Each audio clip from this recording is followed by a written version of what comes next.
Jadi kita sebenarnya kita sembah manusia atau sembah Allah? Ramai kita kata kita sembah Allah. Ibn Arabi pernah saya terangkan juga di sini. Ibn Arabi pernah berdiri di atas halayak orang ramai di atas satu bukit, kemudian menyatakan, ya ayuhan nas, wahai sekalian manusia, Tuhan yang kau sembah ada di bawah telapak kaki aku. Ibn Arabi, Syekh Ibn Arabi radhiyallahu anhu wa rahimahullah ta'ala. Ada riwayat menyatakan Ibn Arabi radhiyallahu anhu dikeroyok oleh orang ramai. Ini orang yang apa tahu? Munafik kecil. Munafik kecil menyatakan beriman kepada Allah, sembah Allah, tetapi sembah makhluk, sembah dunia. Ini munafik kecil.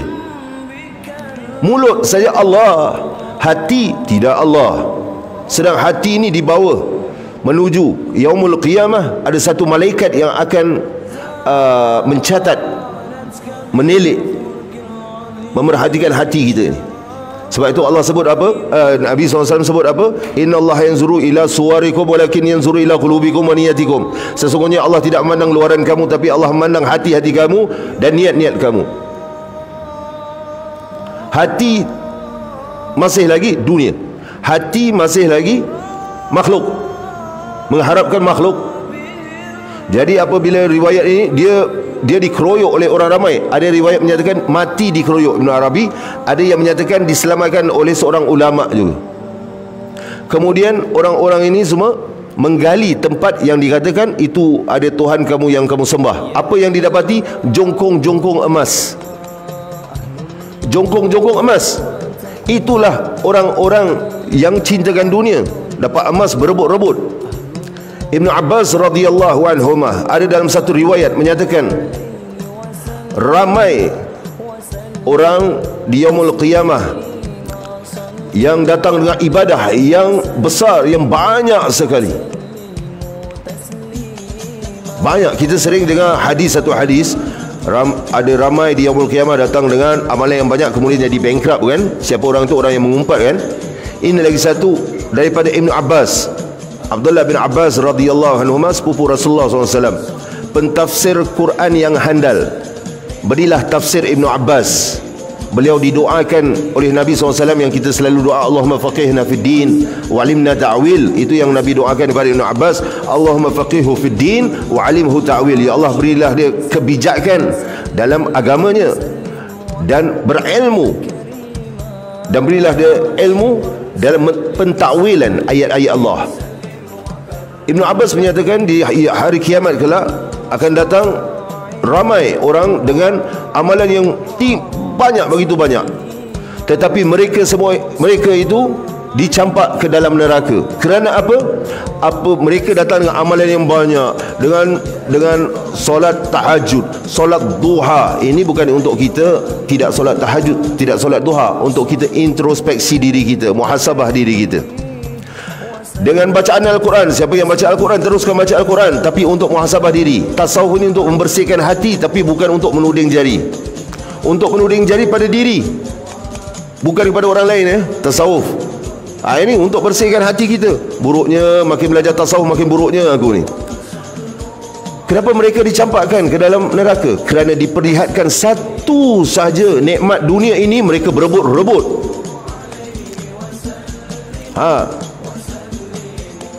Kita bayangkan, kita ni ahli masjid, kaki masjid, belajar kuliah tasawuf, kitab Al-Hikam, kitab Ihya Ulumuddin.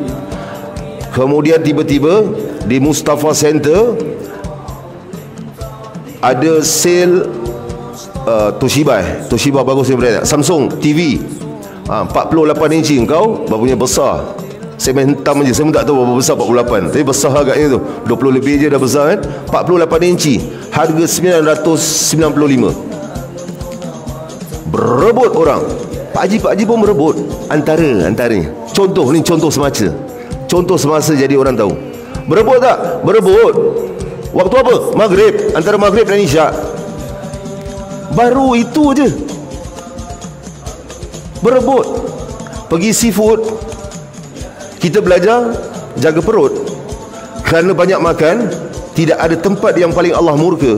Nabi SAW ada sebut daripada tempat yang paling Allah murka selain daripada perut yang syarat dengan makanan yang haba. Haram memang tak boleh lah, biar betul korang.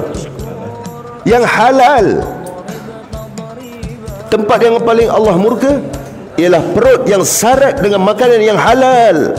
Ni bulan puasa nak dekat ni.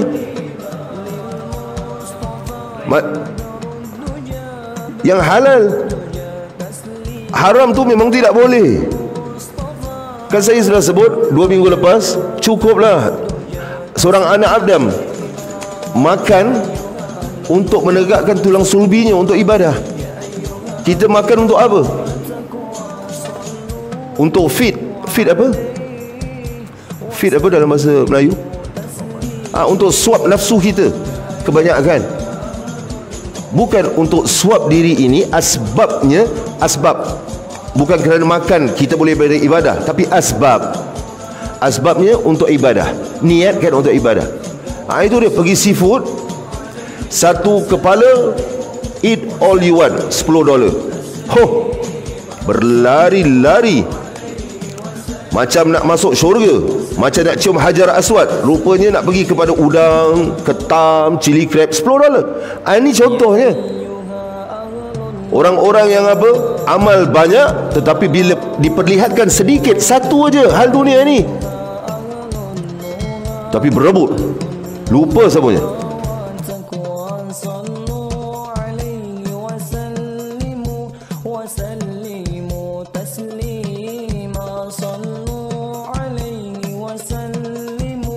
وسلموا تسليما